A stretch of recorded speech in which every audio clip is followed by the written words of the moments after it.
하나님 중심의 삶이라는 제목으로 말씀을 전하겠습니다. 이스라엘 백성들을 두고 하나님께서 1절에 이렇게 말했어요. 네가 인도하여 낸 백성. 이 표현들이 매우 중요합니다. 그 32장 7절에 보면 하나님께서 뭐라 그러시냐면요. 여호와께서 모세에게 이르시되 너는 내려가서 네가 애굽 땅에서 인도하여 낸 네 백성, 금송아지를 만들어서 숭배하고 있는 저들을 향해서 하나님께서 내 백성이라고 말씀하지 않으시고 모세 네가 인도해 낸 네 백성이라고.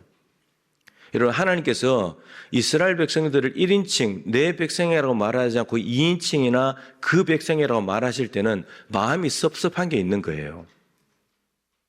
지금 오늘 본문에도 오늘 1장의 1절에도 똑같아요. 네가 인도해 낸 백성, 이스라엘 백성은 네가 인도해냈다. 하나님이 하셔놓고는 모세 보고 네가 한 백성이라고요. 네 백성이라고 이렇게 말하죠. 아직 마음이 덜 풀리신 겁니다. 모세가 중보기도를 했지만 내 이름을 지어달라고까지 했지만 하나님의 마음은 풀리지 않는 거예요. 그리고 하나님이 직접 가시는 것이 아니라 내 사자를 보내겠다. 이렇게 말씀하시는 걸 봐도 하나님은 정말 마음이 섭섭한 게 있는 거예요. 지금 아직까지 안 풀린 게 있는 거죠. 그러자 모세가 오늘 본문인데 하나님 이 백성을 인도하여 올라가라고는 하셨는데 나와 함께 갈 사람을 지정해 주지 않았습니다.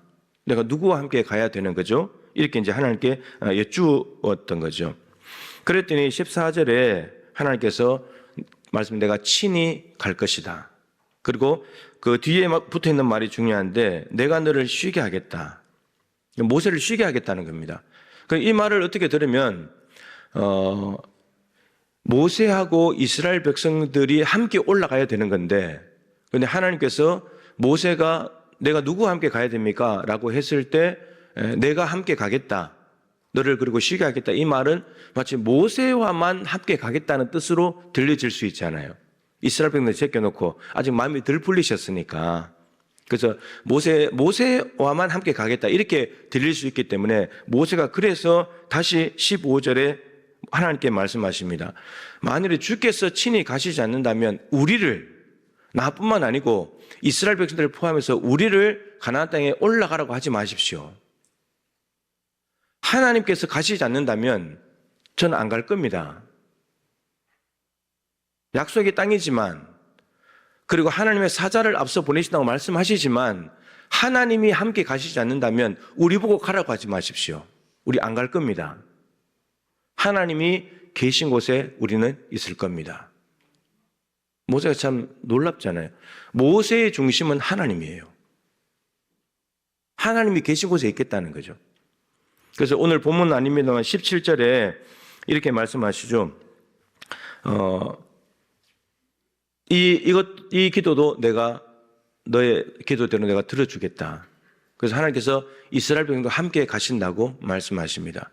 모세가 16절에 이렇게 말하죠. 하나님, 우리가 이스라엘 민족이 이 천하 만민들 중에서 은총을 받았는데, 주의 은총을 받았는데 그 주님의 은총을 받은 증거가 무엇이냐면 하나님께서 우리와 함께 행하심으로 인해서 다른 민족들과는 다르다는 거, 그것 때문에 우리가 은총을 받은 건데 하나님이 함께 가시지 않는다면 우리는 은총을 받은 사람이 안 됩니다.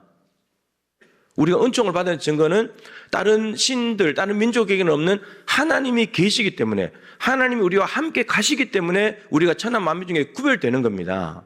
이렇게 이야기를 하는 거죠.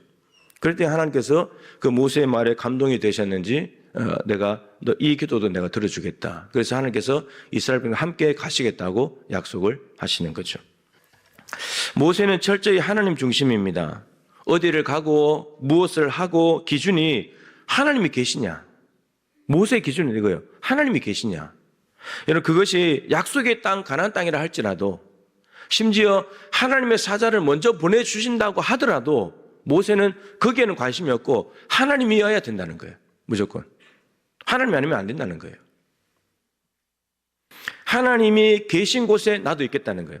가나안 땅이냐 광야냐 이게 중요한 것이 아니라 하나님이 어디 계신지를 보고 거기에 있겠다는 거예요. 그러니까 하나님께서 하나님 놔두고 우리만 보내지 말라는 거예요. 하나님이 안 가시면 우리도 안 갈 것이고 하나님이 가신다면 우리도 간다. 모세는 철저히 하나님 중심의 사람입니다. 하나님이 없는 가나안 땅은 광야와 같고 하나님이 있는 광야는 가나안 땅과 같다라고 모세는 생각하는 거죠. 여러분, 우리도 어디를 갈 것이냐, 무엇을 할 것이냐, 어떻게 할 것이냐, 해야 되냐 안 해야 되냐, 여러분 이거 중요한데 중요한 것은 하나님이 함께 하시냐, 우리가 이걸 가지고 결정을 해야 된다라고 하는 거죠. 아무리 크고 높은 신분과 지위와 부귀 영화를 얻는다 하더라도, 세상 모든 사람들이 부러워하는 위치에 간다고 하더라도 하나님이 없다면 아무것도 아니라는 거예요. 그럼 모세가 하나님으로부터 우리가 은총을 받은 증거가 뭐냐면 하나님이 계시기 때문입니다. 그런데 여러분, 우리가 신분이 높고 지위가 높아지고 부귀 영화를 얻고 다른 사람들이 부러워하는 걸 가지고 나는 주의 은총을 받은 자야 이렇게 생각한다면 세상적인 가치관하고 다를 바가 없잖아요. 다를 게 하나도 없잖아요.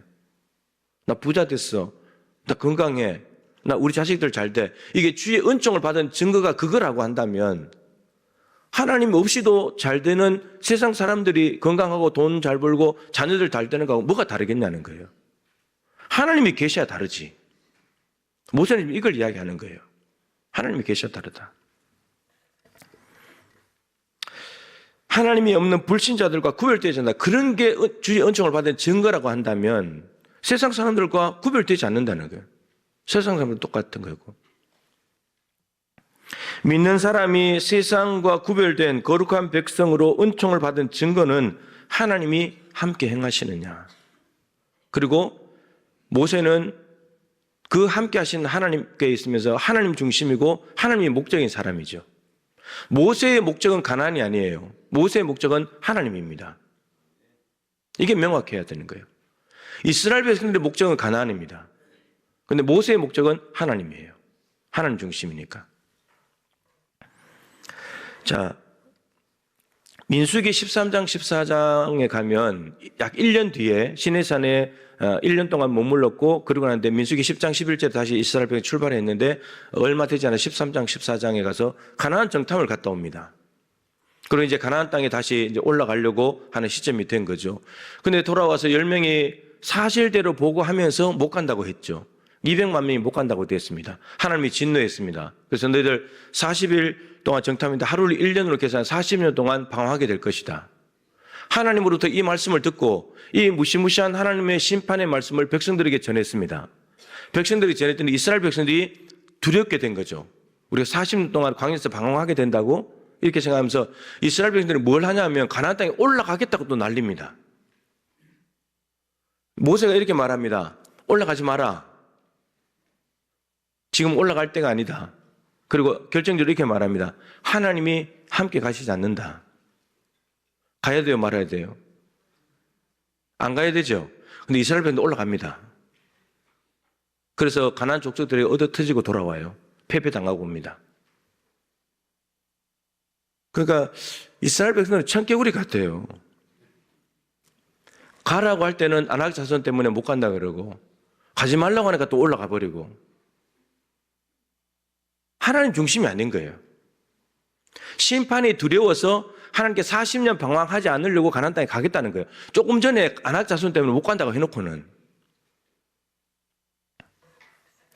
이스라엘 백성들의 중심은 하나님이 중심이 아니라 상황이 중심이죠.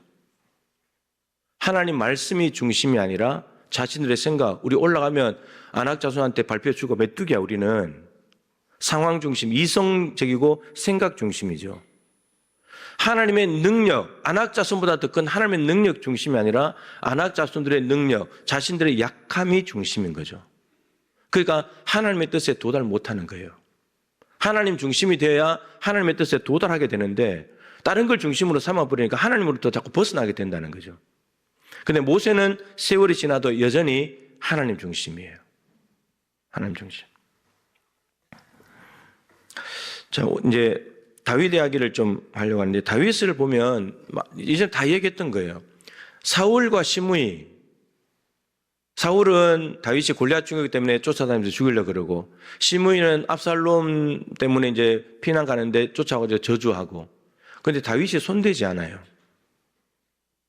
왜 손대지 않느냐? 하나님 중심이거든요. 하나님이 기름 부음 받은 자고 하나님이 시므이를 통해서 나한테 하시는 음성으로 들어버리기 때문에 그 저주를, 그러니까 하나님 중심으로 가버리니까 사울과 시므이를 손대지 않아요. 오히려 옷자락 뺀 것을 가지고 양심이 찔려하는 것이 다윗이잖아요. 근데 그 부하들은 무조건 사울 죽입시다. 시므이 집 없애야 됩니다. 자기들이 힘드니까, 그리고 자기가 모시고 있는 다윗을 모욕하니까, 그래서 무조건 죽이자, 없애자, 보복하고 자기들이 편안해지려고, 원수들을 없애려고. 철저히 그 중심이에요. 그 다윗이 힘든 거예요. 자기 부하니까 안 들고 다닐 수도 없고 자기하고 마음이 하나님 중심으로 같으면 좋은데 그게 안 되니까 이게 힘든 거예요. 그러나 다윗은 철저하게 하나님 중심으로 살아냅니다. 시편 60편에 보면 다윗이 전쟁하는 상황이 나옵니다. 근데 전쟁하러 갈 때 다윗이 정말 두려워하는 것이 무엇인지가 그 본문 마지막 부분에 나오는데 이렇게 되어 있습니다. 하나님이여, 주께서 우리 군대와 함께 나아가지 아니하시나이다. 다윗은 지금 적들이 강하고 많고 내가 지금 위태롭고 내가 이러다 큰일 나겠구나, 이것이 두려운 것이 아니라 하나님이 우리 군대와 함께 가지 않는 게 두렵다는 거예요. 지금 하나님이 우리 군대와 함께 하지 않는 이 자체가 두렵다는 거예요. 다윗은 적이 두려운 것이 아니라 하나님이 없는 자체가 두렵다는 거예요. 그 다음 절에서 이렇게 말합니다. 사람의 구원은 헛되기 때문에, 하나님, 내가 나를 구원할 수 없습니다. 사람이 사람을 어떻게 구원합니까? 하나님이 오셔야 구원하죠. 다윗은 전쟁 상황에서도 항상 중심이 어디 가냐? 하나님. 하나님이 우리 군대와 함께 가냐 안 가냐? 적이 많으냐? 얼마나 강하냐? 별로 마음이 없어요. 하나님이 계셔야 된다는 거예요. 무조건. 전쟁도 철저하게 하나님 중심으로 풀어나가려고 하는 다윗을 여러분이 기억해야 합니다. 남유다 임금 중에 아사 왕, 여호사밧 임금들 다 마찬가지잖아요. 아사 왕은 구스 사람 세라가 100만 대군을 끌고 왔습니다. 아사 임금이 한 일은 군사를 움직인 것이 아니라 기도합니다. 하나님께. 하나님, 강한 자와 약한 자 사이에, 세라는 강한 자, 나는 약한 자, 도와줄 사람은 하나님밖에 없습니다. 하나님 도와주세요. 사람이, 저 구스 사람 세라가 하나님을 이기지 못하게 해주십시오. 그 아들 여호사밧 임금도 모압 암몬 마온 연합군이 쳐들어왔을 때 116만의 군사가 있지만 주만 바라봅니다. 하나님, 저 군사 안 쳐다봅니다. 군사 힘 의지하지 않습니다. 저는 하나님 중심의 사람입니다. 하나님만 쳐다봅니다. 하나님이 해결책 주셔야 됩니다. 그럴 때 하나님께서 이 전쟁은 하나님께 속한 것이다. 네가 싸울 거 없다. 둘 다 승리했습니다. 늘 말씀드리지만 기도는 전쟁의 판도를 바꾸는 겁니다. 기도하지 않을 때는 아사 임금과 세라, 여호사밧과 연합군의 전쟁이지만 기도를 해버리는 순간에 세라는 하나님과 상대해야 되고 연합군도 하나님과 상대해야 됩니다. 이 기도가 하나님과의 전쟁으로 바꿔버리는, 판도를 바꾸는 힘이에요. 하나님 중심으로 가면서 하나님과의 전쟁으로 바꿔버리는 힘인데, 그렇게 해버리니까 하나님을 누가 이기겠습니까? 100만 대군이 온들, 연합군이 온들, 하나님 앞에서 누가 이길 수 있겠습니까? 이렇게 가면 백전백승인 거죠. 이스라엘 왕들은, 정말 훌륭한 왕들은 하나님을 의지했습니다. 반면에 하나님이 아니라 주변 강대국을 의지했던 왕들도 많습니다. 그들 중심으로 가는 거죠. 왕들의 힘을 빌려가지고 자기 군사력을 믿고 전쟁하러 나가는 거죠. 패배당하는 거예요. 그러나 하나님을 의지하고 갔던 사람들은 다 승리하게 됐다라는 거죠. 다윗은 이런 범죄했을 때도 하나님 중심으로 반응합니다. 제가 아까 시편 51편 참회 기도 때 마무리 말씀으로 시편 51편 자주 읽잖아요. 다윗이 밧세바를 범하고 전쟁터에 우리아를 보내서 죽이고 난 뒤에 나단 선지자가 와서 너 죄인이다 이렇게 말했을 때 다윗은 나단을 제거한 것이 아니라 하나님 앞에 회개를 했죠. 그때 지은 시가 시편 51편입니다. 이런 다윗이 두려워하는 것은 완전 범죄가 들통난 거, 나단 없애버리면 누가 또 모를 텐데 이미 하나님이 아신다는 거잖아요. 완전 범죄가 들통난 것이 두려운 게 아니었습니다. 참모들과 이스라엘 백성들이 자기들을 무시하고 혼자 내버려 칠까 봐 그것이 두려운 것이 아니었어요. 자기의 죄가 드러난 것이 창피한 것이 아니었어요. 다윗이 정말 두려워했던 것은 하나님께서 자기를 버리는 것. 주의 성령을 거두어 가셔버리는 것. 다윗이 제일 두려웠던 것은 자기에게서 하나님이 떠나는 것이 제일 두려웠습니다. 나단을 제거해버리면 또 한 고비 넘어갈 수 있잖아요. 근데 그 고비를 넘어갈 수 없었던 이유가 뭐냐면 나단 선지자가 말했다는 것은 곧 하나님께서 말씀하신 것이기 때문에 그 말씀 앞에 엎드려서 굴복하는 거예요. 하나님 중심으로 죄 문제를 풀어나가는 거예요. 우리는 숨기기에 급급하잖아요. 합리화시키잖아요. 남 탓을 하잖아요. 정당화시키잖아요. 어쩔 수 없었다고. 다윗이 어쩔 수 없었다고 말하지 않잖아요. 왜 바세바가 하필 그 빨갛고 밖에 나와서 목욕하고 있었냐고. 그렇게 하지 않잖아요. 내가 잘못한 거라고. 하나님 중심으로 가는 거죠. 성령이 떠난 다윗은, 하나님 없는 다윗은 하나의 인간, 일개 목동에 지나지 않는 거예요. 다윗이 다윗 되면 하나님이 계실 때 다윗이 다윗 된 것이지, 골리앗을 죽이러 갈 때 그때 하나님의 이름으로 나가서 하나님 때문에 다윗이 높여진 것이지, 그 전에는 목동 하나에 불과했습니다. 누구도 모르는, 배다른 형제들에게 따돌림 당하는 그런 아이에 불과했어요. 그런 사람으로 돌아가는 것이 두려운 겁니다, 다윗은.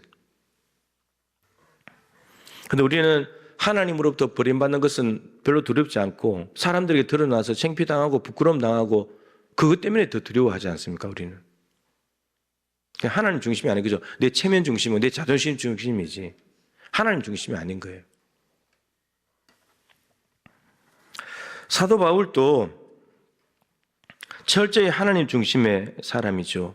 고린도후서 1장 8절부터 10절에 아시아에서 에베소에서 당한 고난을 이야기하잖아요. 힘에 겹도록 심한 고난을 받아서 살 소망이 끊어졌다. 사형 선고를 받은 줄 알았다. 근데 바울이 이걸 가지고 내가 괜히 하나님을 전하며 다녔다고, 내가 괜히 복음을 전하며 다녔다고, 이거 하나님 때문이라고 말하는 것이 아니라 이거 나를 의지하지 말고 하나님을 의지하라고 하는 거다. 고난을 하나님을 붙들고 풀기 시작하는 거예요. 그랬더니 에베소에서 3년 동안 있으면서 당했던 고난을 이겨냈다는 거예요. 하나님이 승리하게 해주셨다는 거예요. 그리고 지금 당하고 있는 고난도 하나님께서 나를 건져주실 거라고 믿는 거죠. 앞으로 당할 고난도 내가 하나님께만 기대하겠다. 철저히 하나님 중심으로 가버려요. 고난의 강도가 어떤지, 몇 년 고난을 당했는지, 어떤 고난을 당했는지 바울은 그게 관심이 없고 그것을 어떻게 이겨냈느냐? 하나님 때문에 이겨냈다는 거예요. 하나님 때문에. 자기 자신 이겨낼 힘이 없으니까 하나님 때문에 이겨냈다는 거예요. 고난도 하나님 중심으로 해석하는 이 바울의 모습은 참 귀한 거죠. 우리도 인생 중에 많은 고난이 있으니까. 고난 당할 때 우리의 반응은 어떻습니까? 하나님을 더 의지하려고 한 거야. 이거 하나님 의지에 이겨낼 수 있도록 우리를 인도하시는 거야. 이렇게 생각이 듭니까? 아니면 왜 저 사람 나를 힘들게 할까? 왜 내 인생에 이렇게 힘든 일이 자주 찾아올까? 이렇게 생각을 합니까? 또한 바울은 육체에 가시가 있었잖아요. 고쳐달라고 하나님께 3번이나 간절하게 기도했습니다.